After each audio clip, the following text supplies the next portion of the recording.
Hello! In this lesson I'm going to show you how to improve and develop your IELTS speaking at home.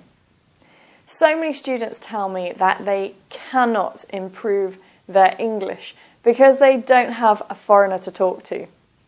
So I want to show you that it is possible to improve your speaking at home on your own for free. Now, the first thing I want you to do is to get a list of topics. The common topics for Speaking Part 1, Speaking Part 2 and Speaking Part 3. If you cannot find a list, please go to my IELTS blog, www.ieltsliz.com, and you will find a list of common topics, difficult topics, and the questions as well. So you need to get a list of these topics and develop ideas. I don't want you to write down your answers. I want you only to develop the ideas. So, for example, if the topic is the topic of weather, you can develop ideas about the kind of weather you like, what you do when the weather is like that, also how the weather makes you feel, different kinds of weather, or maybe the transportation problems that come because of that weather. So just develop ideas that you can use for that topic. The next thing, number 2, is a word list, so vocabulary. If you have the topic of weather, you need to have a range of vocabulary for that topic. So for example, hot weather. Hot is a very low band score. But you could use boiling, scorching, sweltering. There's a whole range of vocabulary that you can build to impress the examiner for that topic. So you need to get that list of vocabulary and learn it. Number 3, your next step to developing your speaking. Get the topic, weather. Choose probably about, let's say, 6 questions for that topic. Take your telephone and answer the questions, recording your voice. It's very important that you do the recording rather than writing the answer. When you write answers, usually you think more about the grammar, you think more about the vocabulary, and often you make less mistakes. When you speak, it's direct. So when you record your answer, this gives you a chance to find your weaknesses. Finding your weaknesses is very important so that you can improve. So you need to record your answers to those questions on your phone. After that, I want you to listen to your answers. Listen and check. Now, there are 4 things that I want you to check for. I want you to check for fluency, vocabulary, grammar, and pronunciation. This is what the examiner will check you on. Now, each one in the exam is 25% of your marks. So they're all equal, they are all very important. And the examiner is going to check your answer for each one. Now let's have a look at what you need to check for each one. Fluency. What does that mean? Well, the first thing that you need to check is the length of your answer. Did you give a very short answer, or could you develop it a little bit more?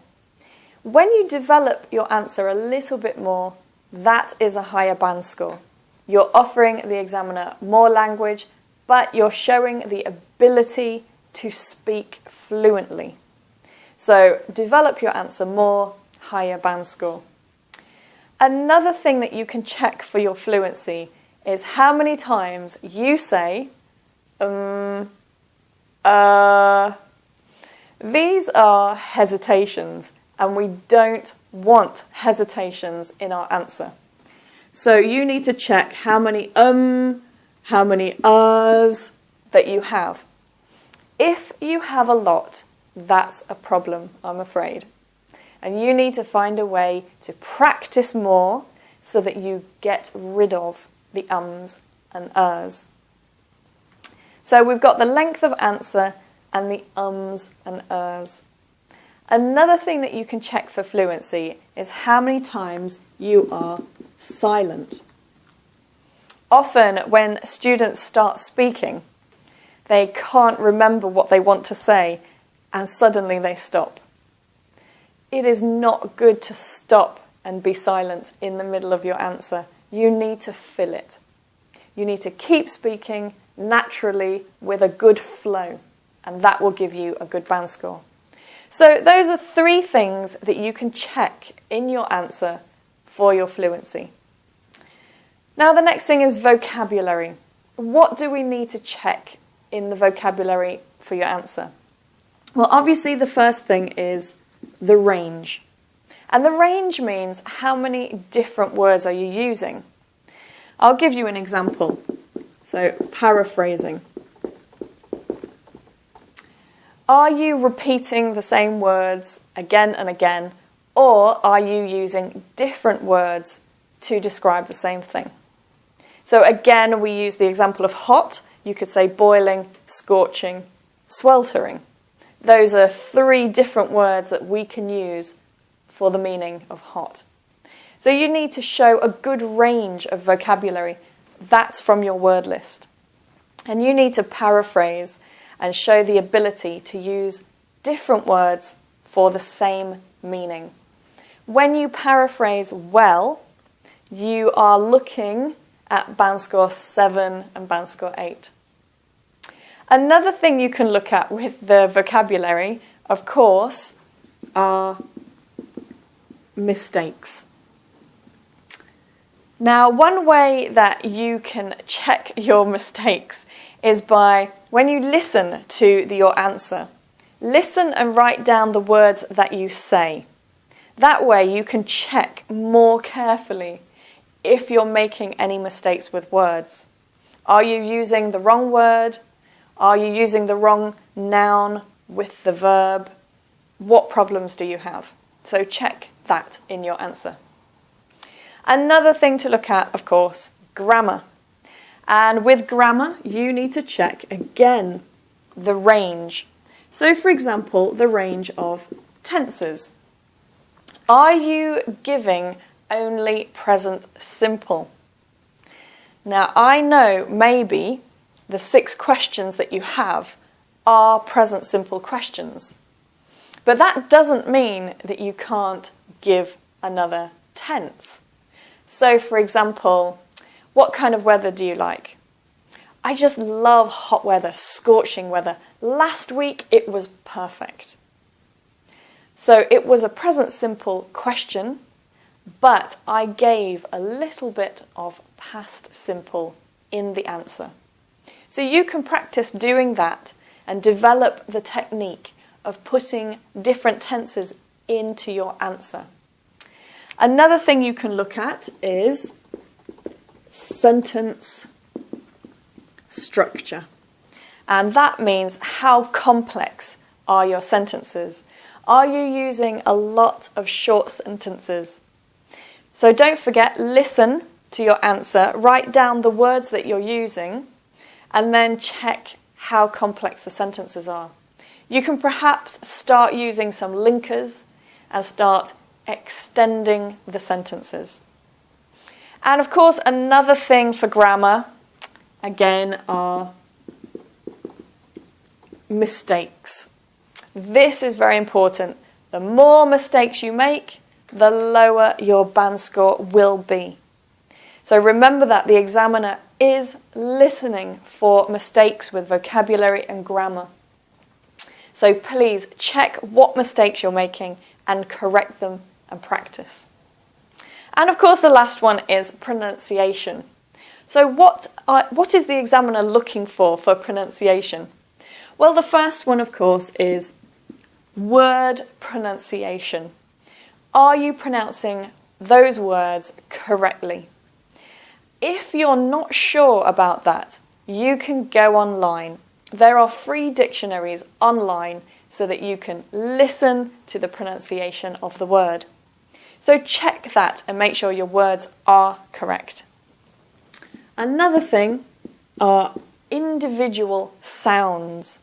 So for example, sh, s, ch. Are you pronouncing these sounds correctly? And again, you can find practice online for that. And one other thing for pronunciation is intonation. Intonation is if your voice is going up and down, or if you are speaking like this.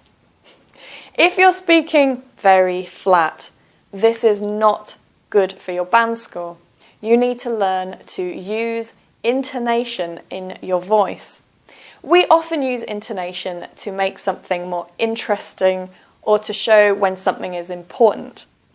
So you can practice that at home and try to improve it. Now, the last thing, once you have got your topics and your ideas, you've got your vocabulary for the topic, you have your questions and you record them, you listen, you check your answer. Don't forget you can write down the answer to check what you say. Write down the words you're using. Check your fluency, vocabulary, grammar and pronunciation. And then, after that, practice. Practice and practice. Find your weakness. Get rid of your weakness. Improve your strengths. And you can practice and record again. Don't forget to keep recording your voice. Keep recording your answers. Get used to that. I know it can feel uncomfortable to sit in a room alone and record, but really it's good practice. You need to do it. Right, well, that's all for this lesson. I really hope that you practice this at home. Honestly, the more you practice, the better your IELTS will be, particularly if you check your answers correctly. Well, keep practicing. Good luck, and I'll see you in another IELTS lesson.